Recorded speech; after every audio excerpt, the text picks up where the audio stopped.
Magandang tanghali sa atin lahat mga katurok. For this video nga pala, magluluto tayo ng adobong may lieg ng manok at saka atay balon-balunan mga katurok. Ayan mga katurok, itsura pa lang, lami na yan. Napakasarap na itsura mga katurok.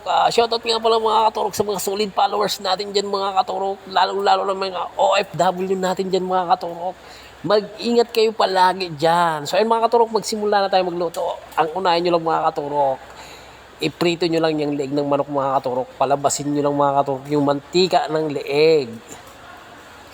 Pag nagmantika na yung mga katurok at saka golden brown ng mga katurok, isid aside nyo lang muna yan mga katurok. Itabin nyo lang muna yan. Yan, tabin nyo lang. Tapos nyo yan mga katurok, ma-deep fried para lumabas na yung katas.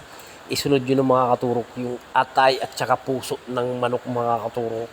Napakasarap ng mga katurok pag ganito mga katurok luto. Itsura pa lang mga katurok, lami na yan.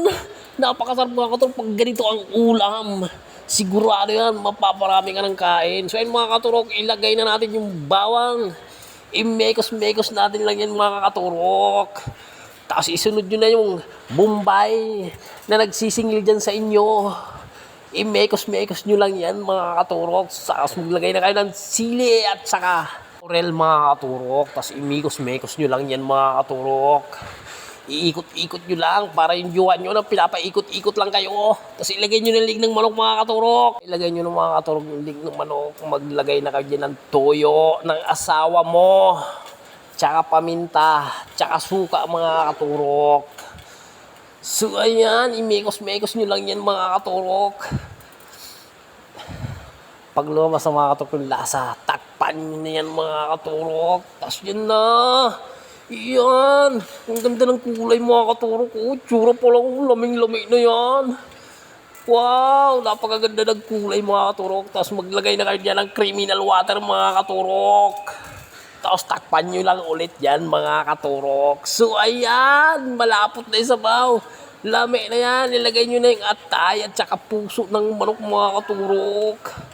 Tapos i-mekos-mekos nyo lang yan ulit. Tapos maglagay na kayo ng oyster sauce mga katurok. So ayan, lami na yan mga katurok. Ganito ang ulam mga katurok. Magsaing ka na ng mga 3 kilo mga katurok. Ubus yan sa akin. Tapos may kunting kagat ng anghang. Napakasarap niya mga katurok. Ayan na, tawagin mo na yung tropa. Kakain na tayo mga katurok.